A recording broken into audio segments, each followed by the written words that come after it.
Good evening, everyone. Ana m ekene mmadụ ncha na mgbede a anyị echi atakwana maka ndị na-esonye ha na the first video lecture anyị mere. Anyị nebela anya na agba nke mbụ ihe gbasara inyechi nri.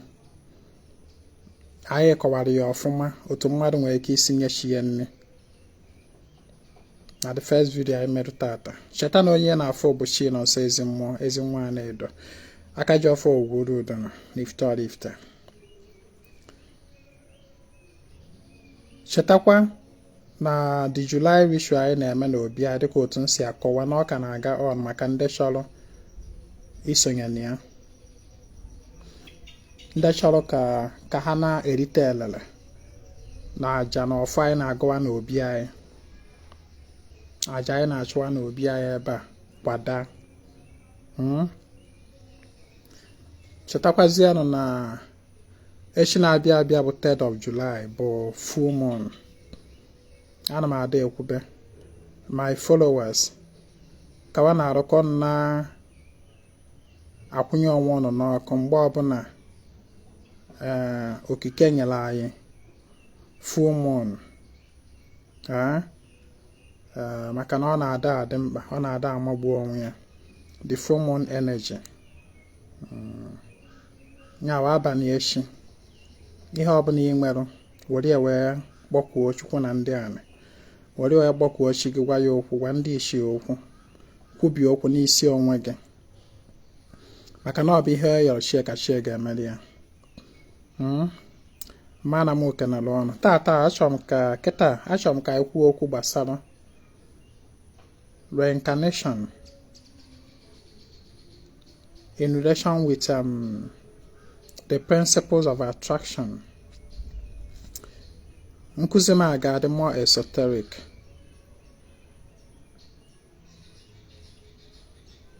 I want to stimulate your mind a little with this teaching.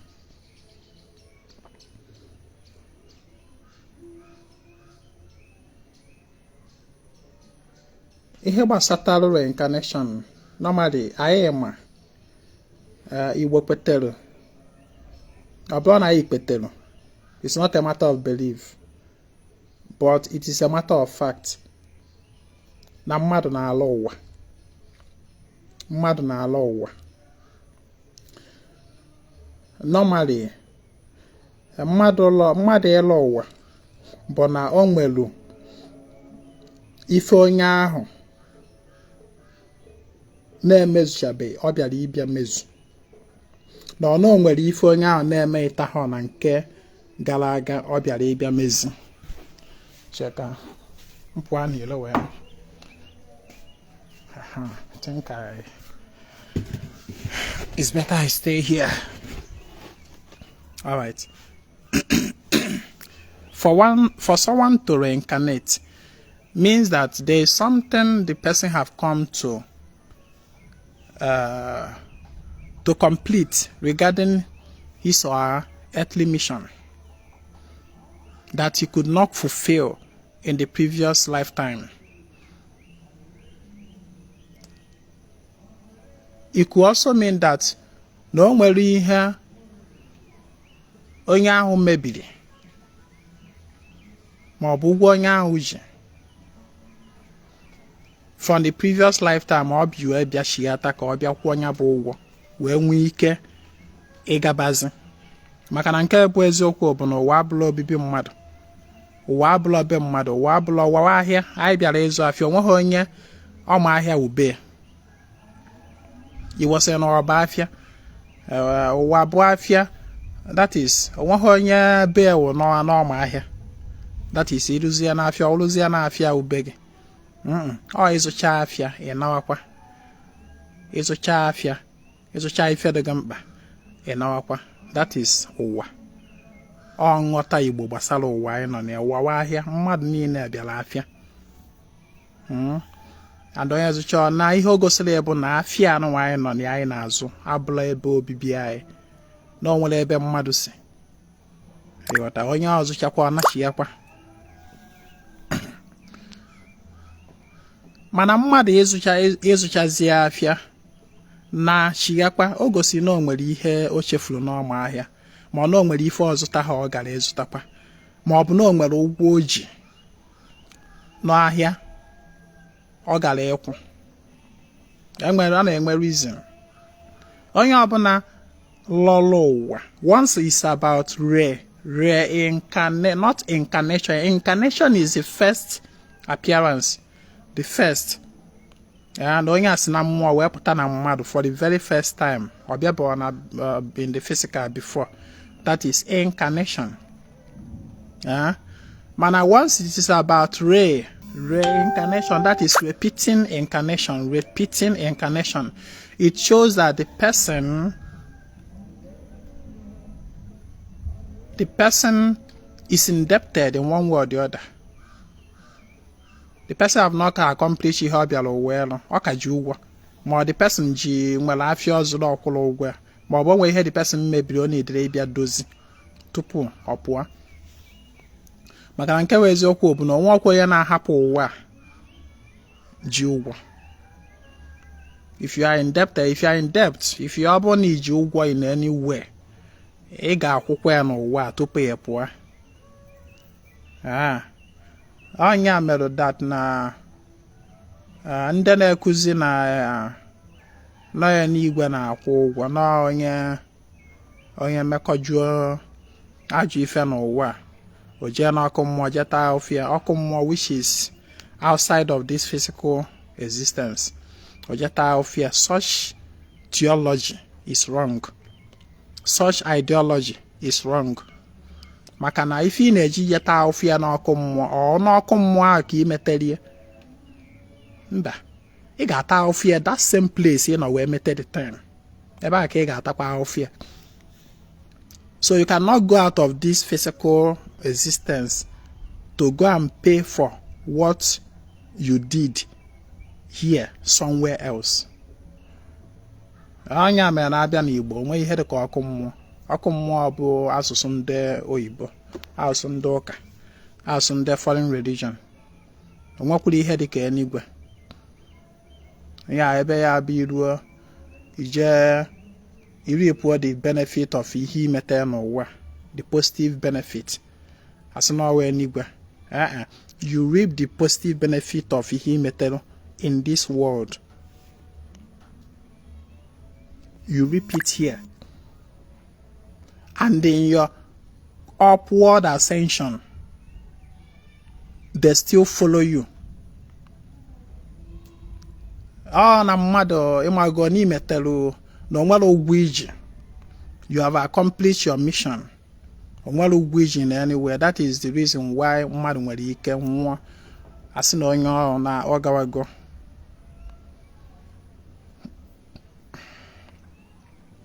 Ya bụ na your negative karma bụ ife na-eme ka mmadụ lụọ ụwa.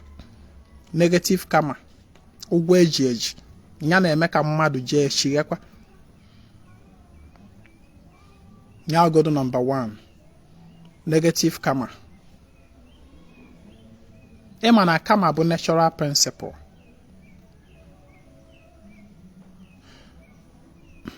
There na-abịa mmadụ ịlọ ụwa na-abụkwa within the ancestral lineage. Mmadụ ịlọ ụwa na-abụkwa within the ancestral lineage. Ọ na-amụ abụ Ezinwa Anaedo nọ. Enwere m ike ịnwụ ọkịta anụnwa. Mana m bụ onye onye ụmụ Ezike nke dị n'uru udo nọ n'Ifite Oraifite nke dị na Anaedo da na-ewe ọnwụnwa wee jezie elu ụwa wee jewe somewhere na n'Imo steeti wee jelu ụwa walas na onweghọ nwa m nọ n'Imo State. Onweghị connection, onweghị otu my ancestries were connected to Imo State. Although possible. That is in Igbo tradition, in Igbo ideology, in Igbo cosmology, in Igbo spirituality. But the car can have na mo bichara ndụ n'ebe a jele ụwa n'ebe ọzọ bụ by way of ancestral flow. By way of ancestral flow. For example, my mother, nna ya bụ ihe onye lọrọ m ụwa. Nna ya, so nna ya si na village my mother wee bịala ụwa here na ebe. Because of marriage, my father ga-anụta my mother. So nna ya wee sozie that flow wee bịa here. Without that flow, that channel, that link, although possible na the person lọrọ m ụwa, ya na mma abịa ebe abịala ụwa. I don't know if you understand. There must be connectivity. There must be connectivity. Now, the major ihe m chọrọ ikuzi tata anụ m chọrọ ime ka ya malụ bụ na ebe mmadụ na-alụ ụwa, o nwere some principle that determine it. A na-enwe attraction, energies attraction, homogeneous attractions. For example, now I've been in my family, me and my siblings. Enwechala ebe ndị si wee lụọ ụwa. Ụfọdụ ndị si na be nna anyị ebe a wee lụọ ụwa. Ụfọdụ si n'ikwu nne dịka mụnwa si n'ikwu nne m wee lụọ ụwa here. Mana enwere something, we have something in common, me and my siblings. We have something spiritually in common that make it possible for us to be in the same family. Onya bụ that principle of attraction. Enwelu a karma. Enwelu a common. Ema karma na ada adịba individual and collective.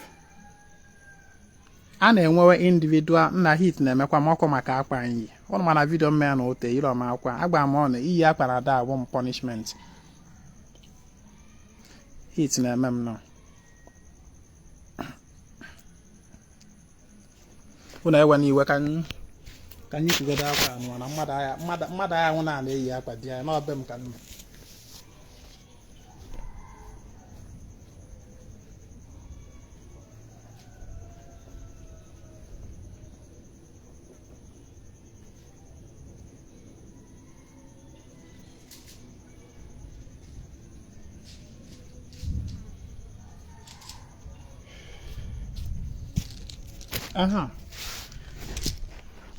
Iku basa mwamba di wano mwana na mwa mifedi yenka.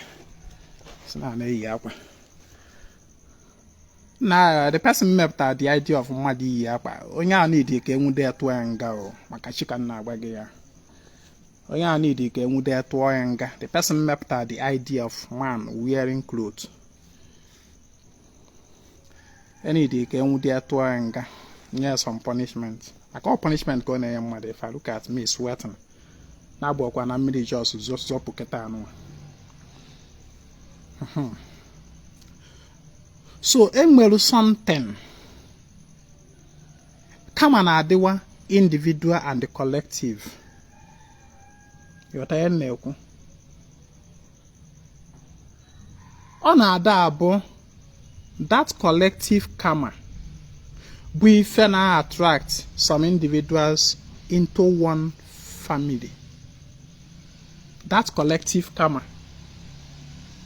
We have a kind of award called the good.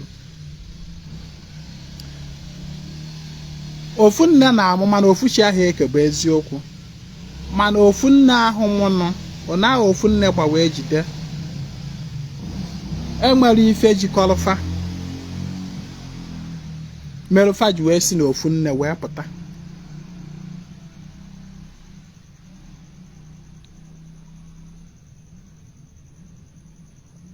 Ọnya mere ịbịa nne ụmụ ịmago siblings si n'ofu nne na nna wee pụta. Ọ na-adị enwe something na-ada adịwa common among them. Ọ bụrụ na e nwere problem in their roots, their ancestral root, that problem will be registered in all of them in one way or the other. Ọ bụrụ na o nwere ife dem enwere problem, ọ bụrụ na enwere problem in the foundation of the family, that problem will be registered in the life of each and every one of ona nne gbawa ejidefa, nna gbawa ejidefa. Kama na abịazie na mmụọ ọmụ ife, abịazie among all of them, a ga-enwe one or two kama nke ya ga-adị more lower in order to bring light into the picture, in order for the person to become the intermediary, the agent of peace between the land and the people. But then, despite that, if I na-ebe na ndụ ndị ọzọ ga na-ebekwa na ndụ onye ahụ until that person will restore things based on ọrụ ọ bịara elu ebe ahụ dị. The person bụ a star sent, is a light sent into the dark. Mana darkness ahụ sokwa ya, but he have come to correct that darkness both in himself and in the life of every other person in that family.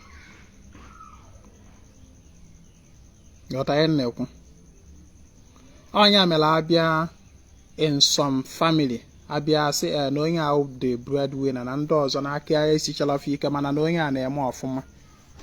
Onye ahụ na-eme ọfụma nwekwara ike o nwere ife ọjọọ o tinyere aka, ọ kpatara onye a ọ gbapụrụ nnọọ chie gbasịa wee na ndị ichie chọrọ isite n'aka ya wee nyetụrụ the family aka in the aspect of finance, ka afụkwazị na onye anụ agwụ onye ya abụ a na-ekwuzi okwu imedo ndị ichie, imezi ndị ichie, afụkwazị onye wetara ego. Ịghọtara na-ekwu o nwere ike abịa enwe tinye ofu aka ji akụ ya, the person ya abụọ ọ pụtara na ozugbo ọ gbapụrụ na chi ya agbaso na-ekpe akpa ọ bata n'ego. Ụdịka ndị a na-ada akpata ego na nwa sị na onye ahụ breadwinner when it come to money nya na-ebu. Mana o nwere ike ọ bụrụ that person bụ the breadwinner ga-abụkwazi the light bearer. O nwere ike manya bụ na nyanwa bụ onye ebinyere ọfọ na mmụọ, ọfọ ndị ichie. O nwere ike onye enyere the duty and responsibility for peace, to intercede for peace between the land and the people, abụrụ someone else still within the family, abịa ekegasị ọrụ eke. Onye nke a bụ ego ka enyere ya, onye nke na ife enyere ya bụ to restore that peace between man and the land, ka edozie nya bụ ihe ahụ dị wrong in that ancestry, ewere ya enye. You understand? Abịa o nwekwa ike nwekwa onye ọzọ a enyekwa another role, nwekwa onye ọzọ a enyekwa another such role of light. Then abịazie ndị ọzọ abụrụzie ndị bụzi the heavier karma. Ndị anụnwa these few people a single out abụzie mfọ a ga na-etichasị na-agba mbọ ịghọta, na-atụ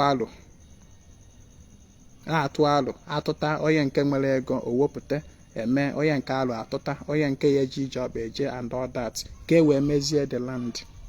Because ihe anụnwa bụ karma that they have in common and they have come to work towards making it better. Ọ wee ihe a merụ na ụbọchị bụrụ ugbo Igbo na solve problems holistically. Igbo address issues holistically. Oblonke individually. Asi ekpe ofu nne na-eri. Ọ bụrụ na o nwere problem then it will be addressed as a family issue. Maka na o wee eziokwu o nwere ka abịa na such family onye nke na ya nyere ya ego ka ọ bụrụ onye Akajiọfọ ya ba asị na o nwere ihe a emerụ ndị ichie ma mee nke afọ onye wepụtara ego, but then that heavy karma mere o ji wee bụrụkwa a member of that family is also on him in one way or the other. O nwere ka ọ bụrụ otu o si eme ndị ọzọ ka o esi eme nyanwa. Ịghọta ihe na-ekwu, kama abịa nyetụ ya relief n'ego ka o nwee ike batakwazị ego, mana ọ bụkwa ibu nke in many other ways. Ndị ọzọ nwere ike bụrụ nke fine in terms of money. Ha ama mkpata nwa ego no mata ihe etigidoro no mata ihe akọchawara dị unyi ama nkọchapụta ihe dị white. Ịghọta na nwe ihe mbọ ha gbakọtara ka ha kpata ego. Ọ wụrụ ụzọ nke ha si eme ha. Then onye nke ọzọ enyelu ka ọ bụrụ the light bearer, that is the peacemaker between the human and the spirit. Nwekwara ike ụzọ nyanwa sikwa wee buru kama nke ụzọ o si anya ya, ụzọ o si arịa ya adụkwa iche. Nke ya bụ na enyere ya akọ na uche zuru oke, nye ya amamife, nye ya that spirit of peacemaking, that na ọ pụta were ofu mkpụrụ ọjị gwa ndị ichie okwu, ndị ichie ege ntị. Nya bụ nke enyere ya. Ịghọta, mmụọ na-anọ ebe ahụ na-anụrụ ya okwu. Ọma kwu, ọma ukwu, ọma mee, ọma ume, mmụọ na-anọwata. Ọ tụchara nzu were ekwu okwu tụsa na na-ederu. Echee na ọgwara ọgwụ ma ọ na onwere n'obu atụ n'ọnụ. Obu ha kama na ọ bụ nke enyere ya ka ọ na-alụ. Mana abịakwa that heavy karma mere ya o jikwa wee bụrụ family is still on him in one way or the other. O nwere ụzọ o si akpakwa ya, o nwere ụzọ o sikwa were atakwa ahụfụ ya.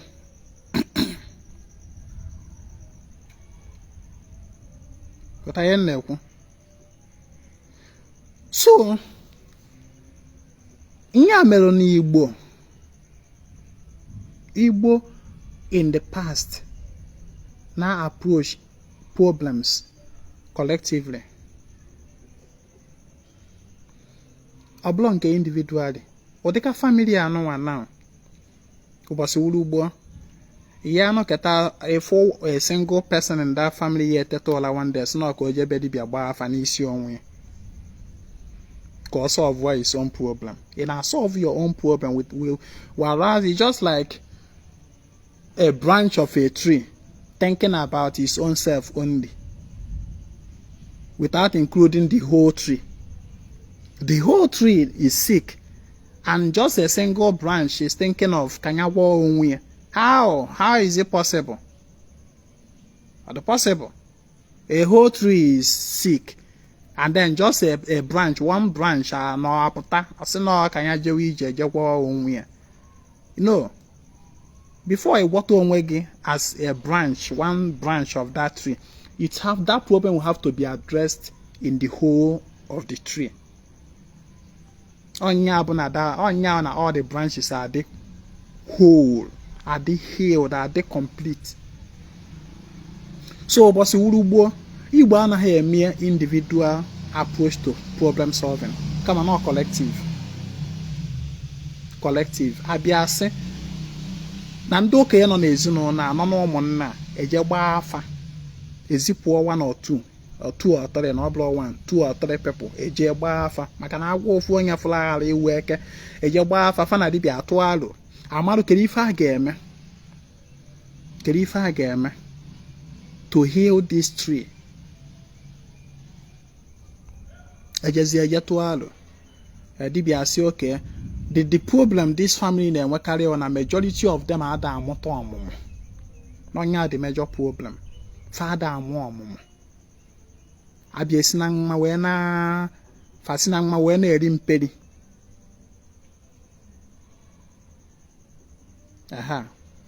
So onwe ike abia oke asị mgba you can imagine a family of maybe not 10 people nọ near. Out of that 10 people, only 2 be ife mụrụ nwa. Only 2 be ife na-amụ nwa. Mmadụ 8 no nwa. Nwa na-afịa alụ. Even 2 nwa nọ na-amụta ụfọdụ ọnwụọ. So there is an issue. So abịa asị oke mgba dibịa asị oke ka efiwe akpari ọmụmụ ọdọ ọmụmụ. Asị oke efibe na the family. Ebido onye ọbụla na that family ebido mụwa nwa. Enwe holistic approach to problem.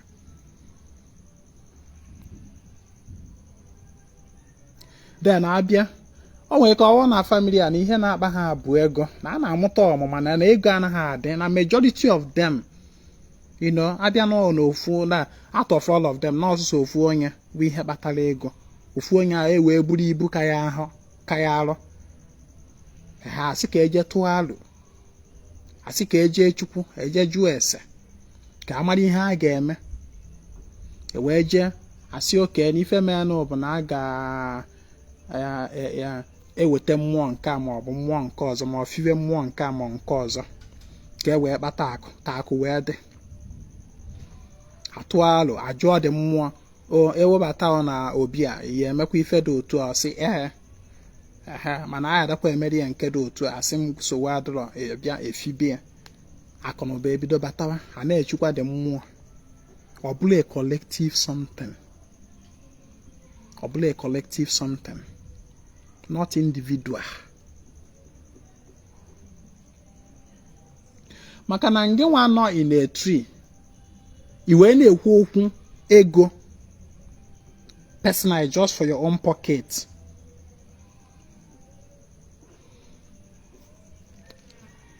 Most likely that money a man for you.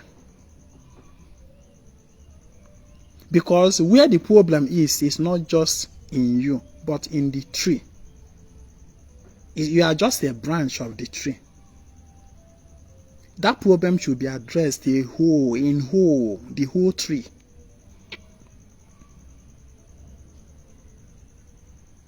Onya mere fe ha akpọrọ ụmụnna na Igbo. It is the greatest force. It is the greatest force. That is the nucleus where problems are addressed collectively with one accord.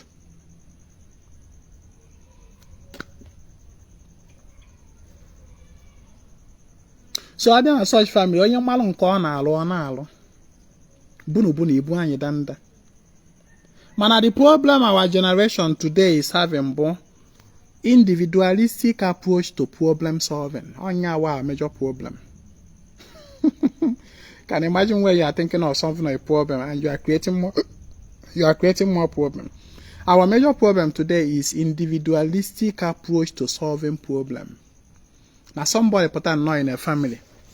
If I gonna agba mbọ ya bụ kedu ife nya ga-eme ka e wee kpata ego n'onwe ya. O je ebe dibịa gbiri ite njeka ite rụrụ ọrụ njeka ọlụlụ ọrụ mgbe ụfọdụ ka ite a wee lụọ ọrụ etinyesia ya ife ekwesịrị itinye ka o wee nwee ike wee chanie. Etinyesia ihe ekwesịrị itinye etinyesia ya ma anụ ike wee tinyesia ya ndị nwụrụ mmadụ nwụrụ n'ike eweta their essence tinye na ya ife ike so that ka dị mmụọ wee ka dị ọgwụ wee nwee ike na-apụ n'ike without being stopped by any force. Otu akwa dị ọgwụ si apụ n'ike were eji ebute ego. Otu akwa ka esi wee tigbuo onye ahụ one day titọrịa ya pisisie ya. Onye ahụ na-ebute dị ego titọọ ya one day. Mana when problem is addressed holistically,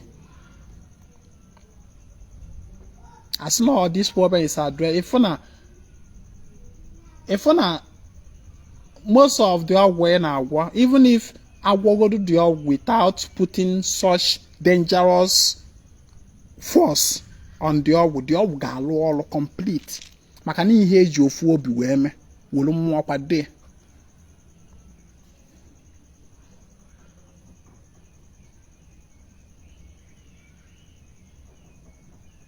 So that is the principle of attraction that homogeneous species attract. Nwanne ifuru ụmụnne gị nne na nna ji gị na ha ma ofu nna, let's assume no polygamous family mana ofu nna, even no ụmụnna, ifuru ụmụnna gị nwanne unu nwere one common karma mere unu ofu ife na mmụọ mere unu ji wee bụrụ ofu ụmụnna.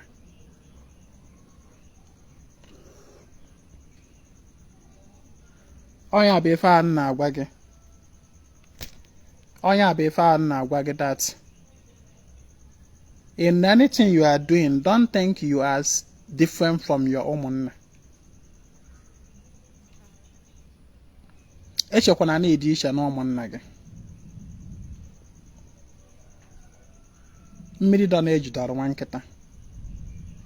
If any part of your ụmụnna is sick, nwanne echekwana na ịdị free from that sickness. So kwa wee tụba alo ife a ga-eme that sickness na ụmụnna ahụ ka ọ na, if not one day orute gị ahụ. Mara that na as ụmụnna, you guys have one tree. You are standing on a tree. If a branch of that tree is sick, nwanne malụkwa that na it is the sickness of that tree, of that branch of that tree, bụkwa na the tree na onwe ya ka that sickness is wee rute that branch ahụ. It means that the entire tree is sick, but the sickness is manifesting in one branch first. Ọ pụtabere ife na other branch, ọ ka ga-emechakwa pụtakwa ife na branch ndị ọzọ if not well treated. Amami ghọta ihe m na-ekwu.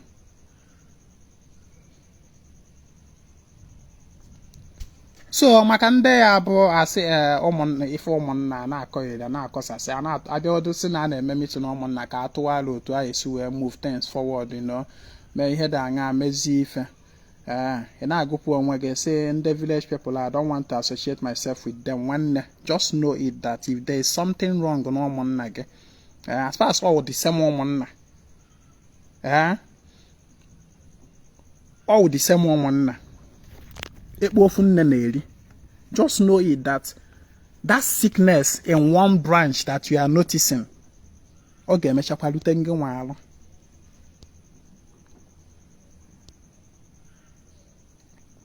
Ọ ga-emechakwa rute gị alụ.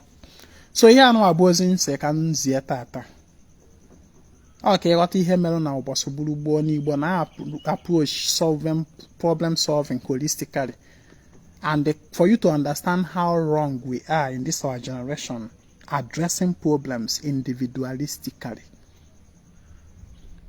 Individual approach to problem solving is not the best. Make it a collective something. Yes, I understand that in our time, problem, I know them where that problem of coming together to agree.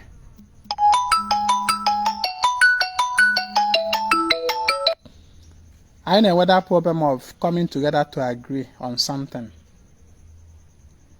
So onwe ike manya mana ihe na-agba gị bụ ọ dịrị gị na mma adị mma ga mee ka orute ụmụnna gị aka. Ọ bụ na obido na gị wee dịwa na mma, if you that is a part of the branch of the tree is healthy, spread that healthiness to the entire tree. If you that is a branch of that tree is healthy, endeavor to spread the healthiness in you to the entire tree. Don't just pocket it in your own pocket. It's not gbasara gị nwanne, ọ gbasara gị o. Ọ ga-emechakwa rute gị o. Ị dụọkwa free o. You are not separate o. Ị nọkwa na the same tree o. Ị nọkwa na the same tree. A sịkwa na ọ gbasara gị. Because if you yourself that is healthy, you are not spreading your healthiness to the entire tree, and then you rather stay quiet for the sickness in one other branch to spread across the whole tree, it will eventually get to you. It will eventually, that sickness in one branch of that tree will still spread across the entire tree, and it will get to you. Nya wasn't you at tata. I will chapana. Yeah, I can add more. In what was ya to say, called to your opponent. Onye na-afọ bụ Ezinwa Anaedo, and I come for the total restoration of ordinary men and Igbo. Ka emesịa.